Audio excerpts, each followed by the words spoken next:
Kita ada soalan ikan kaloi ni boleh melompat tak? Ni kita nak buat contoh kita nak tunjuk ikan kaloi ni melompat. Ni pembaris.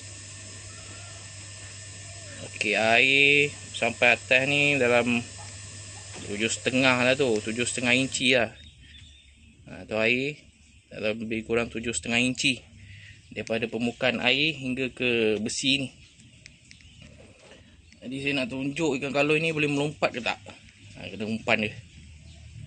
Kadang-kadang dia melompat, kadang dia tak melompat. Tapi memang dia boleh melompat.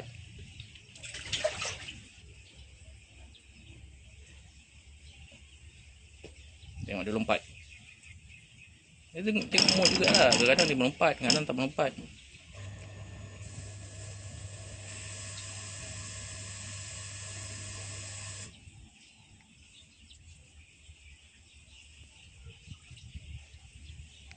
Tu kalau Sabah ada kat belakang.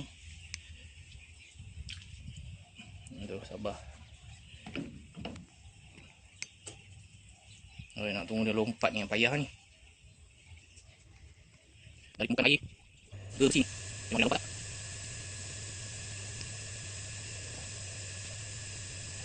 Jadi video ni saya cut pun tadi. Nak boleh lompat lama tau. Umpan lagi, umpan. Umpan supaya lompat.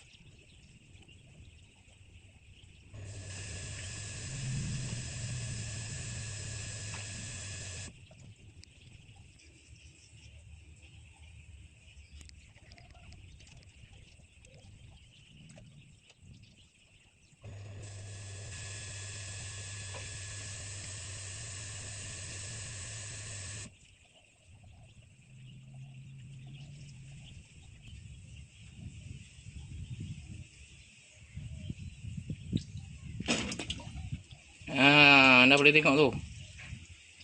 Dia melompat 7,5 inci daripada permukaan air ke besi ni. Dia boleh lompat.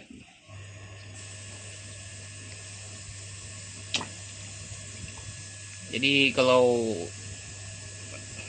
tak ada besi ni, kadang-kadang dia tak lompat juga. Tapi bergantung lah kalau apa yang menarik ke atas dia tu. Kalau benda tu menarik, dia mungkin lompat lah.